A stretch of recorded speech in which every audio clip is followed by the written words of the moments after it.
Hello, my name is Kylie Kinker, and I am presenting on the book by John C. Maxwell, The 21 Indispensable Qualities of a Leader, Becoming the Person Others Will Want to Follow.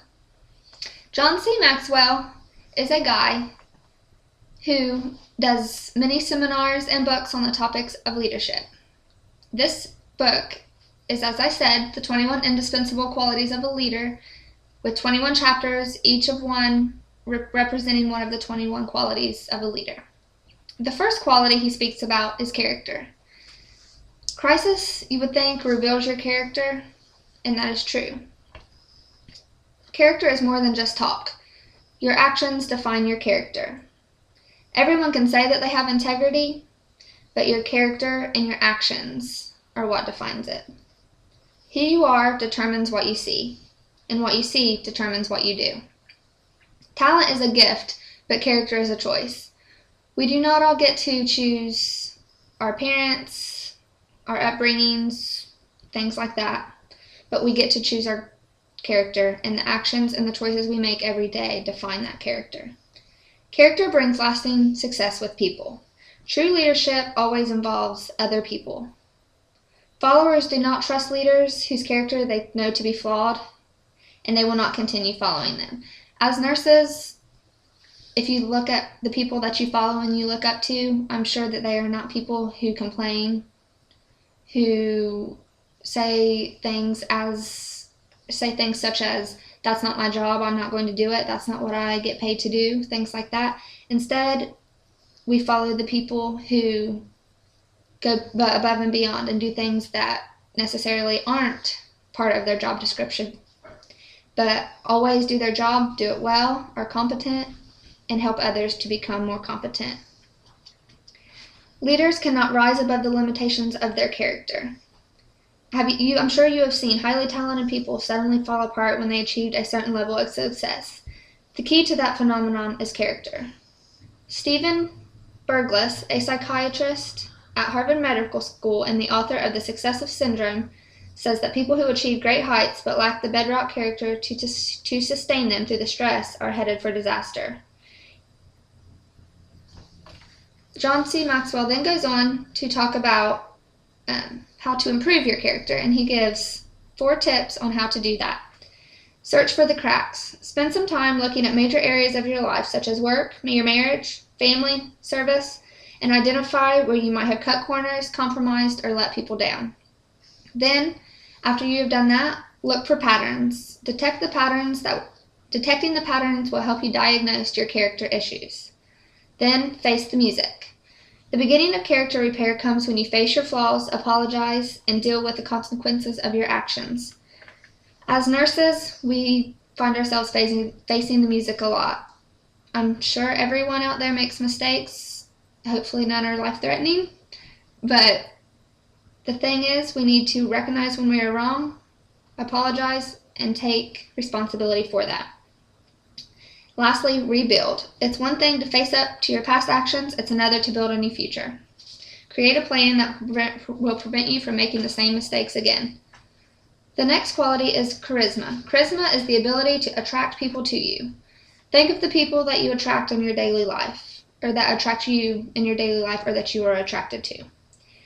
Those people are not people, as I said, who whine and complain. They are people who love life and give people hope and share themselves. We do not want to be around people who constantly put you down. So what is best is to help others think more highly of themselves, and at the same time that helps you and builds for your charisma. Things that John C. Maxwell talks about that can improve your charisma is to change your focus, determined to tip the balance in favor of focusing on others. A strong theme in this book is putting others before yourself. Play the first impression game. Always make a good impression. Introduce yourself, be positive, and try to get to know the other person. Don't solely focus on yourself and your interests. And share yourself. Another common theme in this book throughout all the chapters. Make it your long-term goal to share your resources with others. Provide resources to help them grow personally and professionally, and share your personal journey with them. I relate this in nursing to people sharing their experiences to help you learn and be a better nurse, such as their experience on how to start an ID or deal with doctors who can be quite cantankerous. The third commitment is the third quality is commitment. Commitment is a quality all leaders must have. Without commitment, there's no way you can be a leader. To each person, commitment means something different. People will never believe in you if you do not believe in your own cause. The true nature of commitment, John C. Maxwell says, there are 3 observations. Commitment starts in the heart. If you want to make a difference in other people's lives as a leader, look into your heart and see if you're really committed. As a nurse, we have to be committed to our jobs. What we do every day is not easy.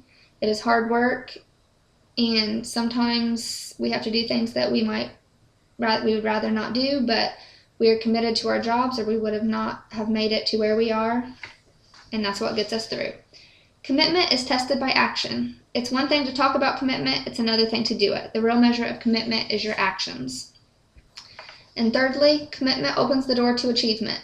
David McNally commented, "Commitment is the enemy of resistance, for it is the serious promise to press on, to get up no matter how many times you are knocked down."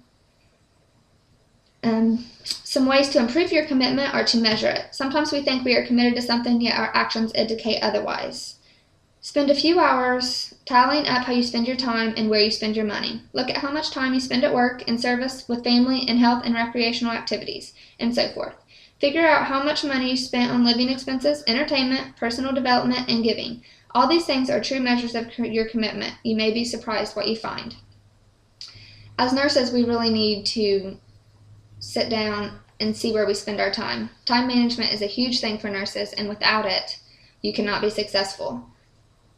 The things that we are committed to are the things that we need to spend the most time working on and bettering ourselves at.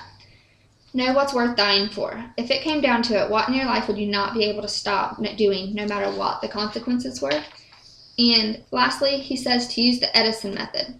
Thomas Edison used to, when he had an idea for an invention, would call a press conference to announce it, then he would go into his lab and invent it. Make your plans public and you might be more committed to following through with them. This doesn't necessarily relate to floor nursing as much, but maybe more other aspects of your job that you do, such as being part of committees or task forces maybe. But make your plans public and you'll be more apt to follow through with them. The fourth quality he talks about is communication. Communication is key to being a leader and to being a nurse. Without communication, patient care will be sacrificed. To be an effective communicator, you must follow the 4 basic truths. 1, simplify your message. Communication is not just what you say, it's also how you say it. Contrary to what some educators teach, the key to effective communication is simplicity. Keep your sentences short and concise and to the point. Be clear. Do not use words that people have to get a dictionary to know what they mean. Secondly, see the person. Focus on the people with whom you are communicating. Ask yourself these questions. Who is my audience? What are their questions? What needs to be accomplished? And how much time do I have? If you want to become a better communicator, become audience-oriented. Show the truth. Credibility precedes great communication. There are 2 ways to convey credibility to your audience. First, believe in what you say, and secondly, live what you say. There is no greater credibility than conviction in action. Seek a response. Every time you speak to people, give them something to feel, something to remember, and something to do. Ways to improve your communication. Be clear as a bell. Like I said, keep your sentences short and concise and to the point. No need to go on and on about the same subject. Just get your point across in as little words as possible. Refocus your attention. Is it on you, your material, or your audience? If it's not on people, then you need to change it. This is especially true in nursing. Our patients are why we are there. We are all here to provide great patient-centered care, hence the word patient-centered. That's what all of our focus should be on. And lastly, live your message. Are there any discrepancies between what you communicate and what you do? In nursing, we all have things that we say that we want to get done or things that we believe in. I know a big one for me is end of life care.